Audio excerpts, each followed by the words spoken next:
좋은 일 있어요? 네. 리스펙. 네, 반갑습니다. 네, 잘 계셨죠? 네. 네. 자, 오늘 또 계속해서 베드로전서 강해를 할 텐데, 우선 복습을 좀 하십시다. 그 소문에 네. 오늘은 광호 학생이 복습을 준비했다고. 아, 너무 잘하더라고요. 그런 헛된 소문이 어디서부터 시작됐을까요? 네, 예, 들었는데, 헛된 소문인 줄 알고. 네, 네. 상훈 학생부터. 준비했어요. 네. 준비했으면서. 그렇지. 아이, 준비 못했습니다. 표정. 시간이 없으니까요. 일단은 우리 베드로전서가 그 바울이 썼는데 쓰여진 배경을 한번 누가 알아볼 써요? 필요가 있습니다. 예? 베드로전서를 누가 써요? 베드로가 썼나요? 베드로가 썼죠. 베드로 전서가 썼다고. 베드로전서인데. 그러니까 내가 잘못했어요. NG하고 다시 하겠습니다. 자, 베드로전서는 네. 베드로가 썼죠. 예. 네. 쓰여진 배경을 한번 생각을 해봐야 됩니다. 네. 지금 베드로가 지금 잡혀 있는 상태, 그렇죠. 사형 선고를 받고 있는 상태입니다. 네. 그렇기 때문에 베드로가 우리들한테 그 사람들한테, 그 교회 사람들한테, 지금 현재 있는 이 사람들조차도, 들으라고. 그렇죠. 이 글을 쓴 거예요. 말씀에 대해서. 처음 보면은, 1절에서 보면 이제 갑옷을 입어라. 갑옷을 입어라. 네. 네네. 예, 표현을 했죠. 갑옷을 입으라가 우리가 승인 생각하기에, 무슨, 전투복이냐, 이렇게 생각할 수 있는데, 그냥 간단하게 생각해서 자기의 의지를 버리고, 하나님의 옷을, 그리스도의 옷을 입어라. 이런 뜻을 내포되고 있습니다. 그리고 3절에서 보면 또 이방인에 대해서 또 얘기를 나오거든요. 이방인처럼 하지 말라고. 근데 그 이방인이 어떤 의미냐. 그냥 우리가 예수님 안 믿는 사람 이런 것보다도요. 아버지가 없는 고아의 상태를 이방이라고 사생자. 표현한 거죠. 맞아. 그렇죠. 그렇기 때문에 아버지가 없는, 우리는 아버지가 있잖아요. 하나님 아버지. 네. 아버지가 없는 그 상태를, 고아인 상태를 바로 이방이라고 영적인 상태를 표현한 거죠. 맞아요. 네. 그래서 그때 네. 그 이방인 얘기를 하시면서 우리가 그 믿음으로, 믿음의 조상들 말씀하시면서 믿음으로라는 말이 많이 나오잖아요. 그렇죠. 그래서 우리가 믿음 하면은 대부분 내가 믿고 내가 한다고 생각하는데 그 믿음으로라는 거는 하나님 아버지를 나의 아버지로, 나의 삶 속에서 나의 아버지로 여기고 사는 거다라고 부반장이야. 그때 부반장. 말씀을 해주셔서 제가 진짜 지난 한 주간에 계속 그 생각을 되뇌어봤어요. 과연 나는 하나님을 알라딘의 요술 램프처럼 내가 필요하고 힘들 때만 찾는가, 아니면 정말 나의 아버지처럼 항상 그렇게 동행하고 여쭙고 하고 그렇게 사는가 생각하면서 또 그렇게 살아보려고 노력했어요. 갑옷을 입었네. 왠지 이분이 복습을 한 것 같은데. 시작은 미약했는데 나중에 참겠지. 그런 느낌이에요. 잘했어요. 잘했는데, 우리 상훈 학생이 처음에 복습을 하면서 베드로에 대해서 좀, 오해를 하고 있는데, 베드로는 지금 옥에 갇혀 있는 상태가 아니고, 바울하고 자꾸, 왜 자꾸 헷갈릴까요? 두 사람. 그거는 너무 성경에 몰두하다 보니까 헷갈릴 수 있어요. 근데 지난주 공부의 중요한 개념 속에 믿음은 내가 근거된 어떤 확신이나 의지의 발동이 아니고 아버지와 나와의 관계. 네. 그러니까 이 믿음의 출처는 그분이 내 아버지가 되신다는 팩트에 근거를 둬야 된다. 말씀을 드렸고, 하나님을 아버지로 모시지 않는 사람들의 삶의 스타일을 우리가 지난주에 이렇게 묘사를 했어요. 다름질하는. 그게 또 다른 말로는 떼거리로 질주한다. 그런 의미라고 말씀을 드렸죠. 나머지 두 분은 수고해서 복습을 안 해도 이미 정리가 잘 된 것 같아요. 그럼요. 네, 그럼요. 감사합니다. 다음 시간에 하면 되죠. 자, 오늘은 이제 그 다음 절부터 공부를 좀 하겠는데요. 6절서부터 11절까지죠. 자, 이렇게 읽었으면 좋겠습니다. 우리 상훈 학생하고 향기 학생이 한 절씩, 광호 학생, 수희 학생이 두 절씩. 자, 본문을 좀 먼저 읽읍시다. 오늘 수업 베드로전서 8강 말세를 사는 성도의 세 가지 간구. 이를 위하여 죽은 자들에게도 복음이 전파되었으니 이는 육체로는 사람으로 심판을 받으나 영으로는 하나님을 따라 살게 하려 함이라. 만물의 마지막이 가까이 왔으니 그러므로 너희는 정신을 차리고 근신하여 기도하라. 무엇보다도 뜨겁게 서로 사랑할지니 사랑은 허다한 죄를 덮느니라. 서로 대접하기를 원망 없이 하고 각각 은사를 받은 대로 하나님의 여러 가지 은혜를 맡은 선한 청지기 같이 서로 봉사하라. 만일 누가 말하려면 하나님의 말씀을 하는 것 같이 하고 누가 봉사하려면 하나님이 공급하시는 힘으로 하는 것 같이 하라. 이는 범사에 예수 그리스도로 말미암아 하나님이 영광을 받으시게 하려 함이니 그에게 영광과 권능이 세세에 무궁하도록 있느니라. 아멘. 아멘. 자, 6절을 오늘 한 절 한 절씩 좀 이렇게 풀어가면서 네. 전체에 뭘 얘기하고 싶은가를 좀 압축해 보도록 하죠. 우선 오늘 전체 스토리 이렇게 이제 진행이 될 겁니다. 종말을 사는, 말세를 사는 성도들에게 기도할 것을 강조하죠. 네. 근데 어떤 내용으로 기도할 것을 강조하는가 한 3가지 초점에 맞추어서 설명을 좀 드릴까 합니다. 자, 근데 오늘 우리가 들어가기에 앞서서 저 이렇게 선뜻 이해가 되지 않는 문장 하나가 눈에 띕니다. 6절을 그렇죠. 보세요. 네. 이를 위하여 죽은 죽은 자들에게도 복음이 전파되었다. 이 무슨 뜻일 것 같아요? 우리 수혜 학생. 죽은 자들에게 복음이 전파돼요. 이방인을 뜻하는 거 아닐까요? 영적으로 그냥 지금 영적으로 상태. 죽어 있는 지금 사람들 하나님을 아직 모르는 사람. 내가 얘기하잖아. 네, 예수님을 아직 믿지 않는 사람들을 얘기하는 게 아닌 것 같은 표정을 지고 계시네요. 이 성서학당이 오래 하면 이 눈치들이 빨라져. 눈치가 빨라져. 눈치가 빨라져. 아니네 그게. 향기 학생. 저도 약간 조금. 근데 제가 그냥 상상하기로 네. 하나님을 섬기다가 응. 죽은 사람들. 네. 아니면은 그냥 믿는 사람 믿는 그게 자들 맞대. 중에 그건 그래 맞아? 맞대. 지금 맞아요? 목사님이 자, 네 그랬잖아. 보세요. 아 그래? 믿는 사람들 나는 모르겠어요. 향기 학생이 알고 대답한 건지 오. 눈치로 대답한 건지 모르겠는데. 아니 저는 그냥 상상이 됐어요. 왜냐면 우리가 이제 다시 예수님 오시면 살아날 네. 거니까. 우리도 상상했는데. 그만. 네. 자, 여기 보세요. 죽은 자. 죽은 자. 이것은 그 영적으로 죽은 자를 얘기하는 게 아니고 그래서 진짜 죽은 사람이요? 성경을 읽을 때 여러분들이 반드시 그 문맥을 보세요. 자, 6절을 보시면 이렇게 되어 있죠. 이를 위하여 죽은 자들에게도 복음이 전파되었으니 이는 육체로는 사람으로 심판을 받으나 영으로는 뭐예요? 하나님을 따라 하나님을 따라 살게 하려 함이라. 자, 여기서 따라서 이 죽은 자는 육체로는 어떻게 돼요? 죽었어요. 육체로는 죽어요.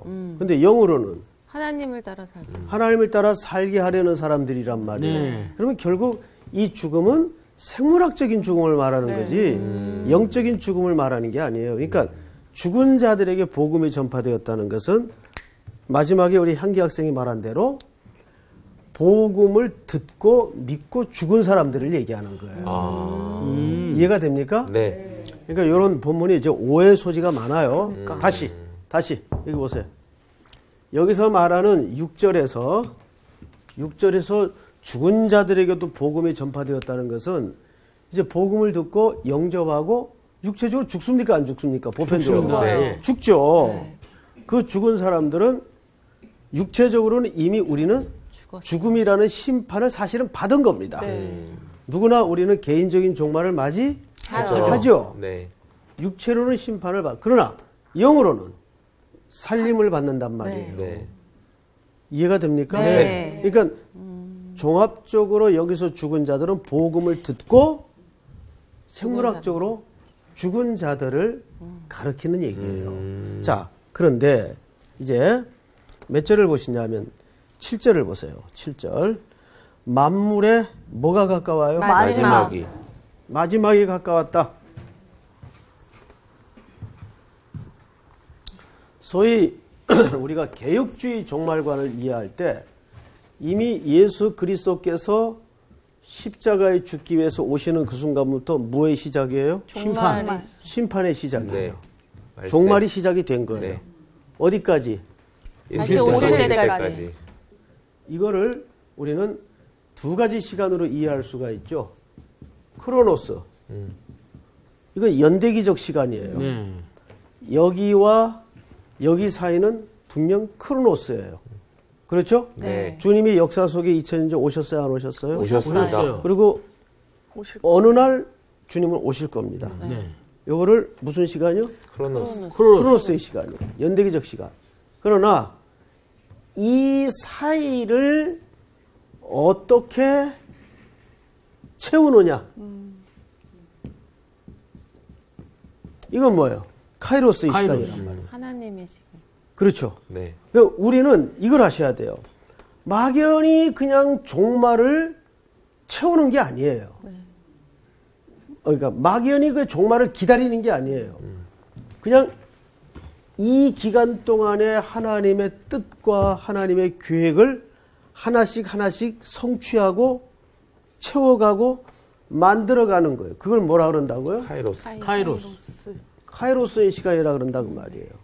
자, 그러면 만물의 마지막이 가까웠다는 말은 점점 이 시간이 이제 다가오고 있어요. 네. 우리 역사 속에. 네. 자, 그래서 성경 기자가 이런 부탁을 합니다. 가까웠으니 그러므로 너희는 정신을 차리고 근신하여 기도하라. 자, 여기 뭘 차리고? 정신을 차리고. 여러분, 이 정신을 차리고라는 말은 무슨 뜻인가 하면 상훈 학생, 네. 정신을 차리라는 말 많이 들어보셨죠? 많이 들어봤습니다. 많이 들어봤죠? 네. 이게 무슨 뜻일 것 같아요? 정신줄 차려라. 예, 네. 정신줄 놓지 말아라. 정신줄 놓지 마라.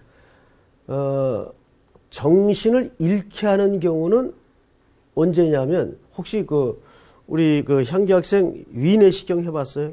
네, 수면 내시경. 수면 내시경. 네. 딱 주사 놓으니까 아우, 순간, 자, 하나, 숫자 세세는데 하나, 둘. 예. 그렇죠. 네. 깨보니까 딴방에 가 있죠. 네.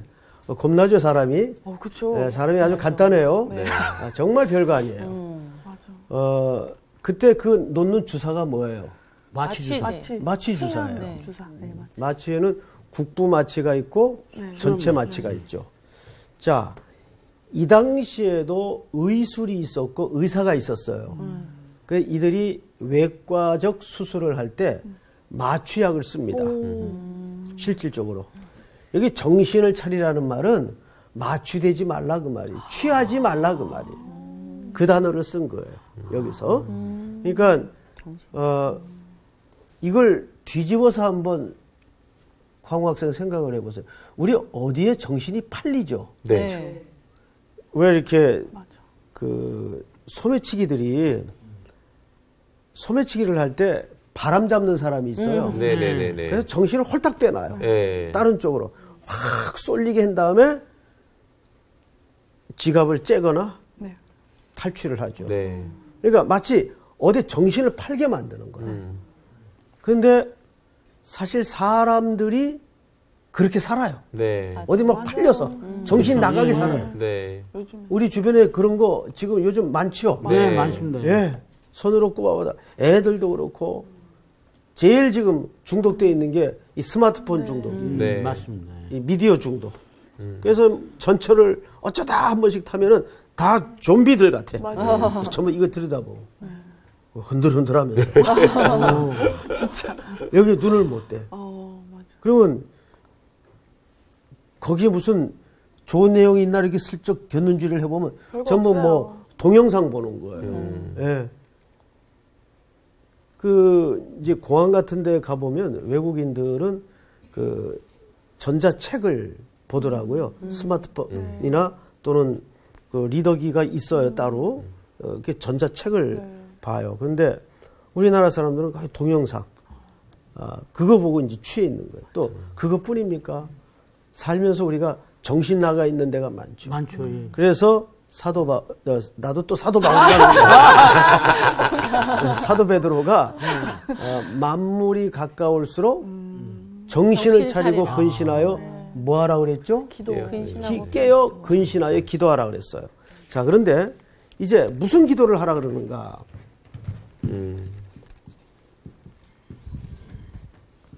첫째, 성경을 보십시다. 네. 8절을 우리 저 수희 학생이 한번 읽어보세요. 무엇보다도 뜨겁게 서로 사랑할지니 사랑은 허다한 죄를 덮느니라. 이게 첫 번째 광고예요. 첫 번째 광고는 뭐예요? 뜨겁게 뜨겁게 사랑. 뜨겁게 사랑하라. 뜨겁게 사랑하라. 아유, 막 이 생각만 해도 막 가슴이 그렇죠. 뛰죠. 벌렁벌렁합니다. 네. 우리도 뜨겁게 사랑했던 적이 있죠. 지금도 하고 있습니다. 그래요. 가장 이상적인데 네. 정말입니까? 저희 아기, 저희 또 자는 모습만 봐도 막 너무 좋습니다. 그렇죠. 네. 아내가 나올 줄 알았다. 그치.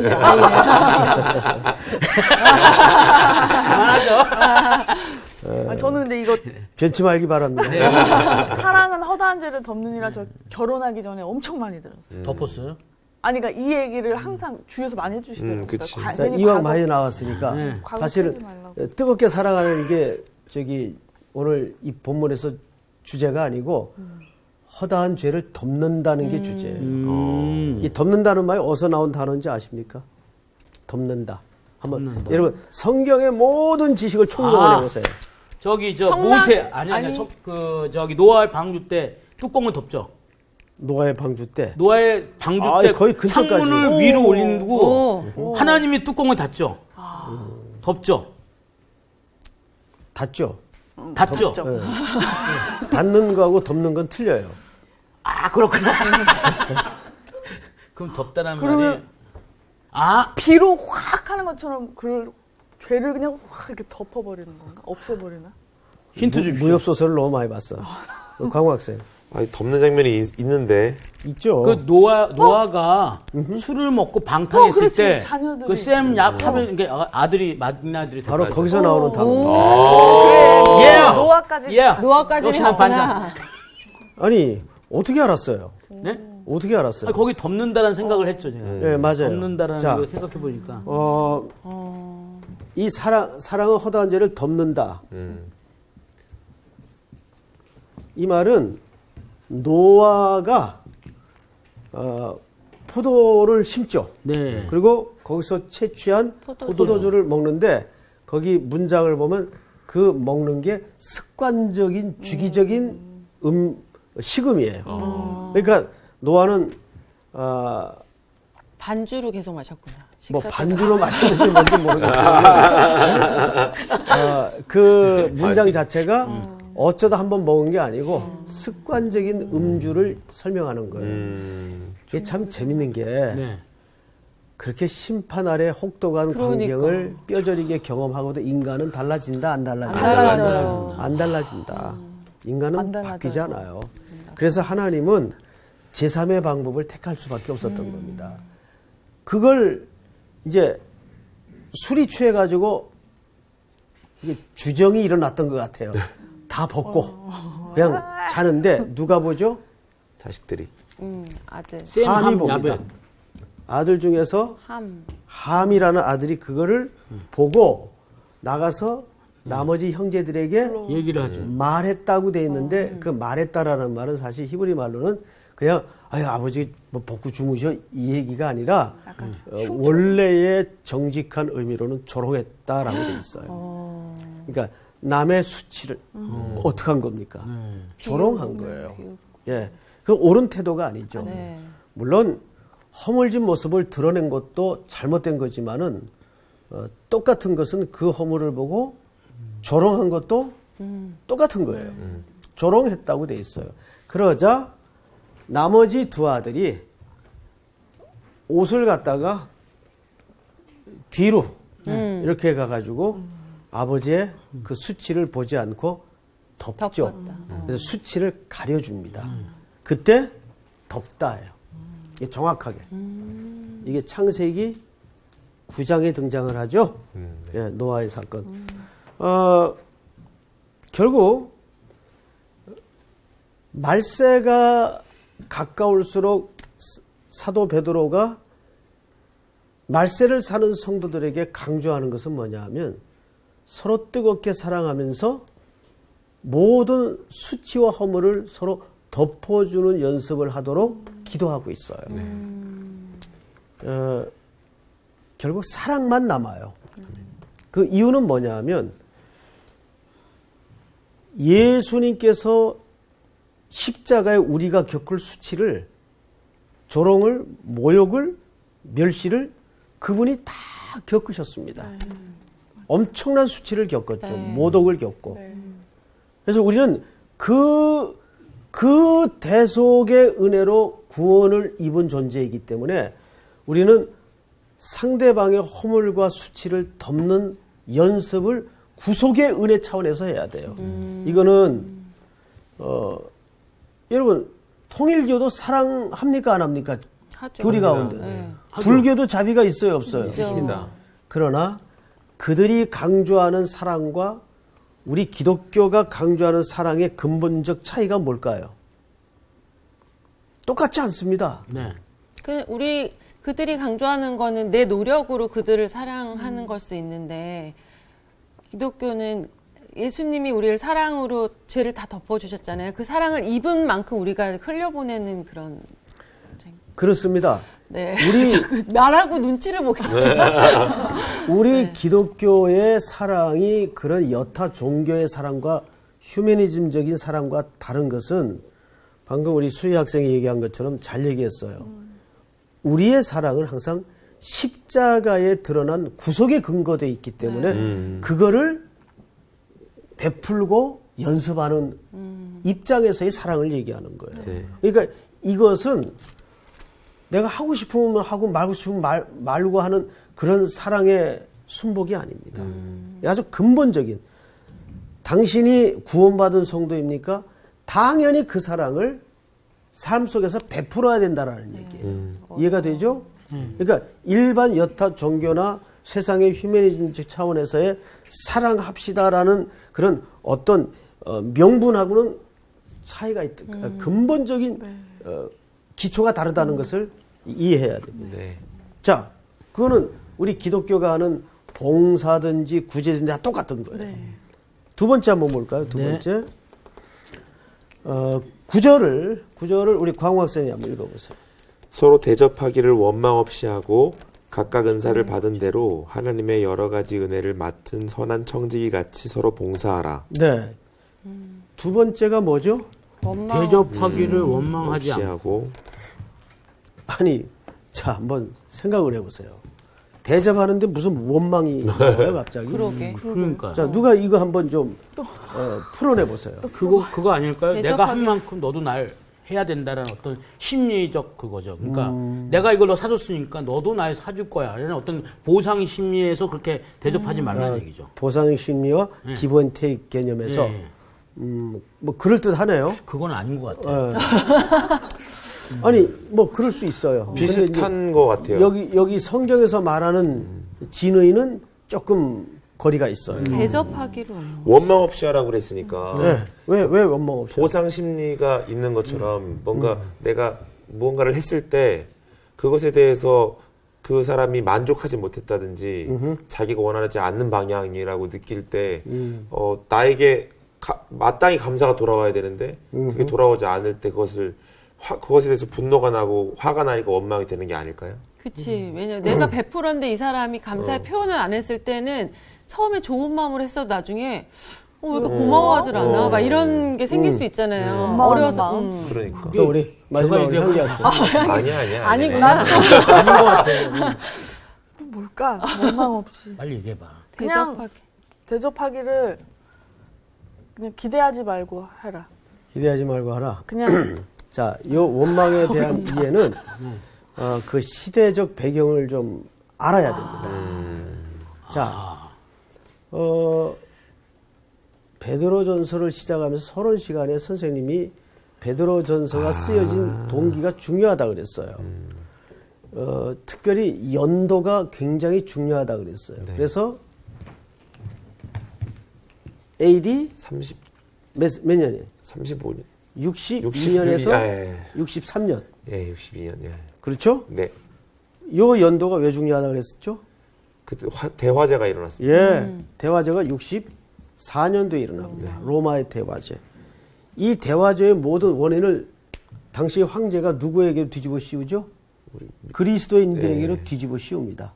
그래서 AD 62년에서 63년 사이에 이 서신이 기록된 것은 당시 흩어져 살던 모든 그리스도인들에게 회람 형식으로 보낸 편지란 말이에요. 자, 그러면 뭘 대비시킨 걸까요? 다가오는 폭풍 같은 고난과 환란을 네. 성령의 감동을 따라 대비시킨 글이라고요. 네.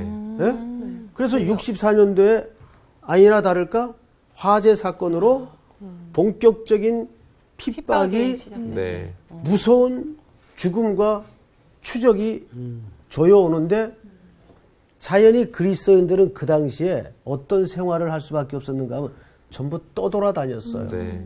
도망 다녔. 그렇죠. 디아스포라. 자, 그 삶을 한번 상상을 해보세요. 내가 붙드는 이 생명의 예수님 때문에 모든 사람들이 그 당시 돌아다녔어요. 그런 상황에서 어떻게 대접을 할 수가 있어요? 그러니까 그지? 봉사로. 예, 이제 그 얘기를 하려고 그러는 거예요. 그래서 그 원망이 얘기를. 됐구만. 그래서 이 사람들이 네. 주로 모여들었던 데가 항구 도시입니다. 대표적인 도시가 고린도 항구 도시입니다. 그렇죠. 예, 고린도. 자, 그러면 이 사람들이 도망 다니면서 그래도 빌붙을 데가 어디밖에 없을까? 교회나 성도의 가정밖에 없는 거예요. 근데 이 사람들이 돌아다닐 때는 전부 각계전투로 돌아다니는 게 아니고 네. 놀랍게도 딱하게도 어쩔 수 없이 가족 단위로 돌아다녀요. 그러면 그래도 피부치는 아니더라도 같이 신앙생활을 하는 동지적 입장에서 자 네. 거의 거지에 가까운 이 그리스도인들이 찾아왔는데 네. 물리칠 수 있어요? 없죠. 대접해야 돼요. 네. 네. 그런데 혼자 오면 몰라. 가족이와 같이 왔어요. 가족들이 다 단체로 들이닥친단 말이에요. 네. 그러면 원망이 일어나겠어요? 안 일어나겠어요? 원망이 일어날 수 있습니다. 이제 이해가 됩니까? 네네. 원망이 일어나는 거예요. 여러분 사도행전에서도 7 집사를 택하게 되었던 이유가 뭐예요? 헬라파 과부들이 구제하는데 자꾸 제외가 돼요. 그래서 뭐 누구 입은 입이고 누구 입은 주둥이냐 이래가지고 시비가 일어납니다. 이때 히브리파 정통 유대인들과 사도들이 논의를 한 끝에 7 집사를 뽑는데 전부 어디 파를 뽑아요? 문제 제기했던 헬라파 유대인들을 일꾼으로 뽑아요. 그러니까 쉽게 얘기하면 궁시렁거리는 사람들에게 일꾼을 맡기는 일을 맡기는 거예요. 네가 해라. 근데 원래 궁시렁거리는 사람이 그쪽에 은사가 있는 사람이 궁시렁거립니다. 맞는 것 같아요. 예. 은사 없는 사람은 아무 관심이 없어요. 뭐 어떻게 되든. 예, 예. 어? 뭐 되면 되고 말고 그렇죠. 많은 거지. 맞습니다. 예. 예. 그 사람한테 맡기는 거예요. 네.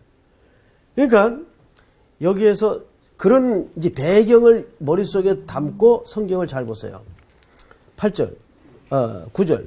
서로 대접하기를 원망 없이 하고 각각 은사를 받은 대로 하나님의 여러 가지 은혜를 맡은 뭐같이? 청지기같이. 청지기같이 뭐 하라? 서로 봉사하라. 여기에서 봉사하라는 말은 디아코네오 이런 말을 써요. 봉사하라. 여기서 무슨 단어가 나왔죠? 디아스포라? 디아스포라? 넌 또 디아스포라입니까? 비슷해요. 디아코네오에서 코이노니아. 디아코노스가 나와요. 디아코노스. 디아코노스가 뭐냐면 집사라는 뜻입니다. 아, 디아코노스. 네?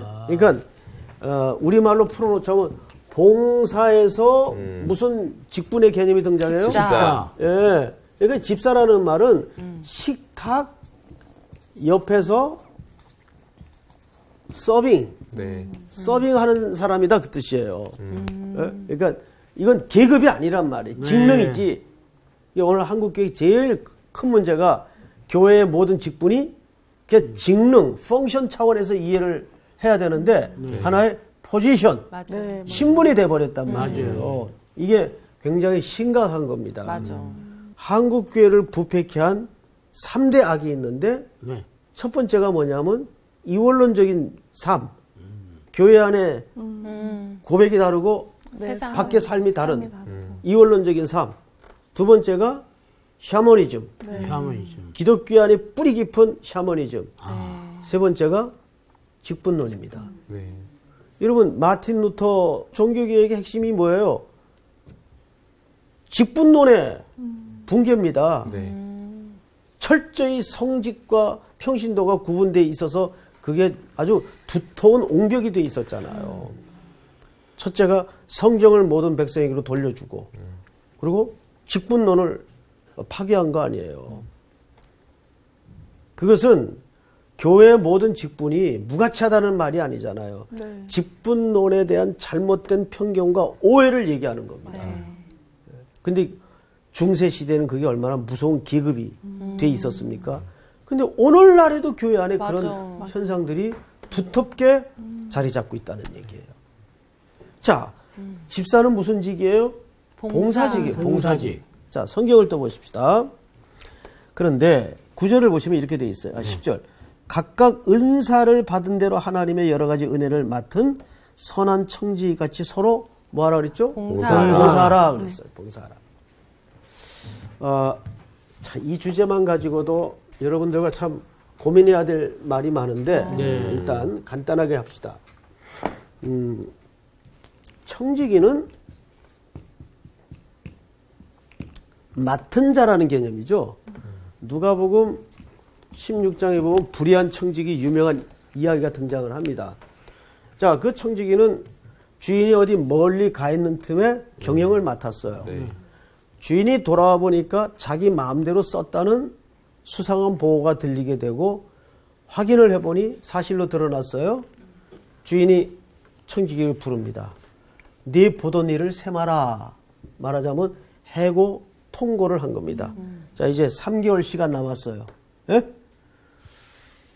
요 3개월 남은 기간 동안에 이 해고 통고를 받은 청지기는 고민에 빠진 거죠.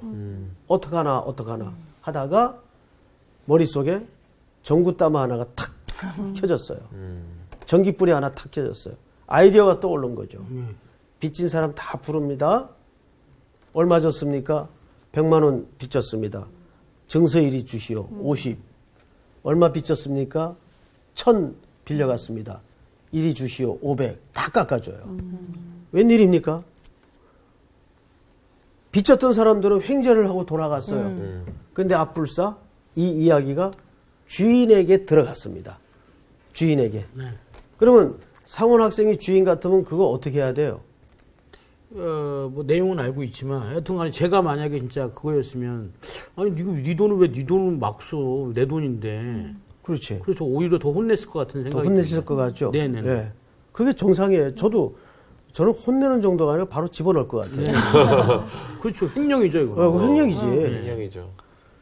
그런데 그 본문의 어려운 점이 어디 있냐면 누가복음 16장에 보면 옳지 않은 청지가 이를 지혜 있게 하였으므로 칭찬하였다고 돼 있죠. 네. 그 칭찬의 의미가 뭘까요? 그리고 뭘 지혜롭게 했다는 말입니까? 그래서 이걸 구분을 해야 돼요. 그 사람의 한 행동을 동의하거나 인정했다는 말이 아니라 뭘 칭찬했다고 돼 있죠? 지혜. 지혜를 칭찬했다 그랬어요. 꽤! 그 칭찬받은 지혜의 핵심이 뭡니까? 두 가지죠. 이 사람은 그 일을 하게 되었던 동기가 성경에 4절에 보면 이렇게 나와 있어요. 이렇게 하면 저들이 나를 영접하리라. 첫째는 쫓겨난 다음에 갈 곳을 준비했다는 겁니다. 첫 번째가. 쫓겨난 다음에 갈 곳을 준비했다는 거예요. 두 번째는 뭘까요? 두 번째 지혜가 뭘까요? 뭘 것 같습니까?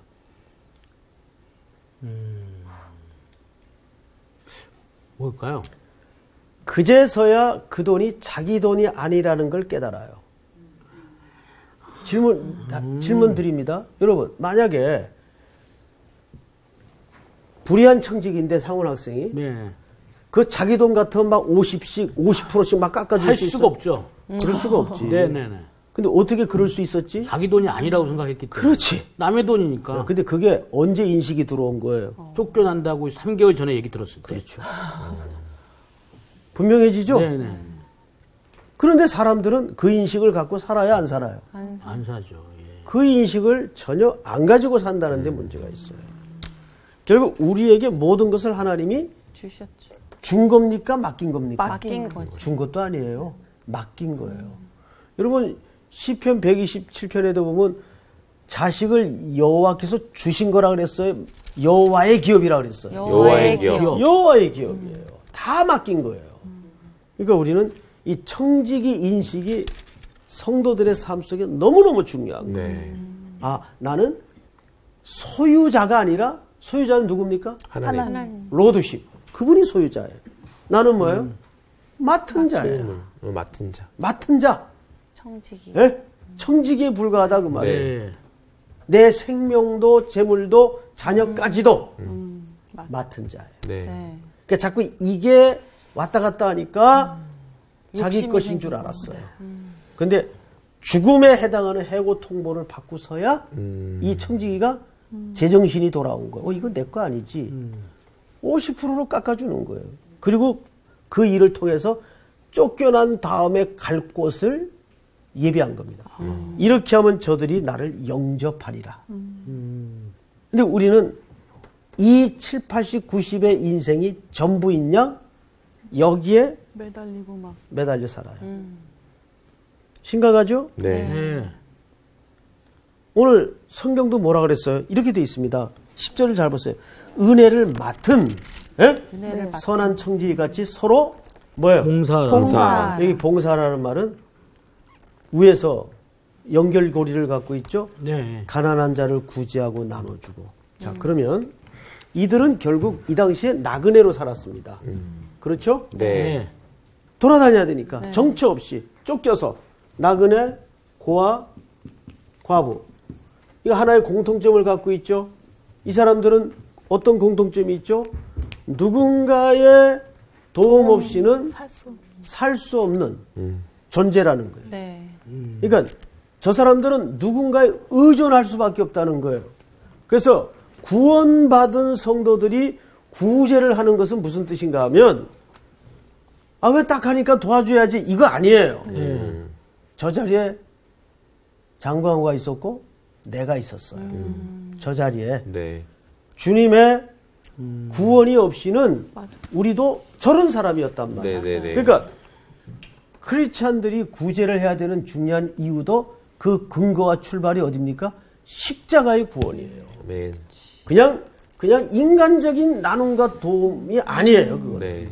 달라요. 네. 자, 마지막으로 성경을 좀 보십시다. 11절을 한번 같이 전체가 한번 읽겠습니다. 시작. 만일 누가 말하려면 하나님의 말씀을 하는 것 같이 하고 누가 봉사하려면 하나님이 공급하시는 힘으로 하는 것 같이 하라. 네, 여기까지요. 이 말이 무슨 말일까요? 뭐 너무 뻔한 말 같은데 이 말이 진의를 잘 몰라요. 누가 말하려면 하나님의 말씀을 하는 것 같이 하고 누가 봉사하려면 하나님의 공급하시는 힘으로 하는 것 같이 하라. 이게 무슨 말일까요? 우리가 이제 무슨 봉사나 말을 할 때에도 주님께서 하십니다 이렇게 흉내 내라는 뜻일까요? 그 얘기가 아니에요. 진짜 주님의 힘으로 하라 그 말이에요. 아멘. 이해가 됩니까, 여러분? 네. 이거는 그런 태도를 취하라는 것보다 더 근본적인 얘기예요. 정말 내 안에 주님이 하는 것으로 하라 그 말이에요. 정말 내 안에 주님의 힘으로 하라 그 말이지. 주님이 하는 것처럼 그러니까 이게 이미테이션 하라 그 말이 아니에요. 그렇게 써 있는 약간 그런 느낌이 잘못 읽으면 그렇죠? 그렇지. 이것은 하나님의 직접적인 행동을 얘기하는 겁니다. 그리고 그러면 단순히 우리가 뭐가 돼야 돼요? 통로, 도구. 그 이외에는 우리는 더도들도 아무것도 아니에요. 우리는 도구요, 통로에 불과합니다. 누가 하시는 거예요? 하나님이 하시는 거죠. 같이 하는 게 아니에요. 네. 하나님이 하시는 거예요. 하나님의 직접적인 행동을 얘기하는 거예요. 자, 정리해 보십시다. 네. 오늘 세 가지를 얘기했어요. 첫째, 사랑. 뜨겁게 사랑하라. 네. 사랑은 뭐를 덮는다? 허다한 죄. 허다한 죄를 덮는다. 허물을 덮는다. 자, 이 모든 근거는 어디에 기초하고 있어요? 노아. 에? 십자가. 십자가. 진짜. 깜짝이야. 두 번째. 두 번째. 깜짝 놀랐네. 두 번째. 네. 뭐예요? 대접하기를 원망하죠. 그렇지. 원망 없이 네. 하라. 원망 없이 하라. 구제를 얘기하는 거죠. 네. 봉사를 얘기하는 거죠. 네. 자, 그 구제와 봉사도 그 뿌리가 어디에 근거하기 때문에 십자가의 구원. 그것도 십자가예요. 십자가. 그러니까 우리의 삶의 모든 스타트 라인은 십자가에서 출발해야 돼요. 네. 사고와 개념과 가치가. 마지막 세 번째로.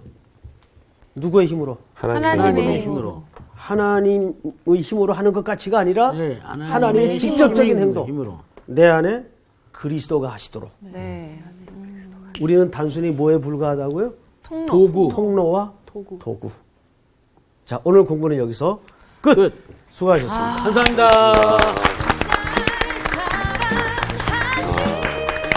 진짜 집사가 그냥 정말 그 집사가 집사네. 그러니까. 봉사하는 자리. 우리 집에 집사 있어. 막 이런 거 하고 이렇게 옆에서 이제 집사뿐만 아니라 이제 장로님도 그렇고 그리고 뭐 권사님도 그렇고 다 봉사직인데 너무 거기에 진짜 뭐 따는 것처럼 자기 맞아, 따듯이. 진짜 그 말이 잘못돼. 맞아. 너 집사야? 너 뭐 이런 거 아직까지 있잖아. 그거 안 됐어? 너 아직 뭐 집사야? 이렇게. 창피해 뭐 이러면서. 성도야? 막 이런 거 있잖아. 맞아. 왜 요즘 성도가 시험도 더- 봐야 되고 막 힘들어. 맞아. 오히려 그 직분을 안 받는 게 더 편할 수 있다는 느낌. 그렇지. 봉사를 해야 되니까. 해야지. 받은 은사대로 하라 그랬으니까 내가 맞아. 가지고 있는 거를 잘 하고 계시잖아요. 봉사 열심히 하시면서. 자, 우리가 그럼 한 주 동안 어쨌든 그 하나님이 주시는 능력으로 사는 그 통로로서의 역할을 잘 하면서 다음 주에 만나도록 해요. 좋아요. 그럽시다. 원망 없이. 네. 예. 여러분 화이팅! 예. 이번 주 퀴즈입니다. 세례 요한과 관련된 설명이 아닌 것은 무엇인가요? 1번 나실인, 2번 천사가 출생을 예고함, 3번 사가랴와 안나의 아들. 정답을 아시는 분은 CBS 성서학당 홈페이지에 정답을 올려주시거나 우편으로 보내주시면 됩니다. 보내실 곳은 서울특별시 양천구 목동서로 159의 1 CBS 성서학당 담당자 앞입니다.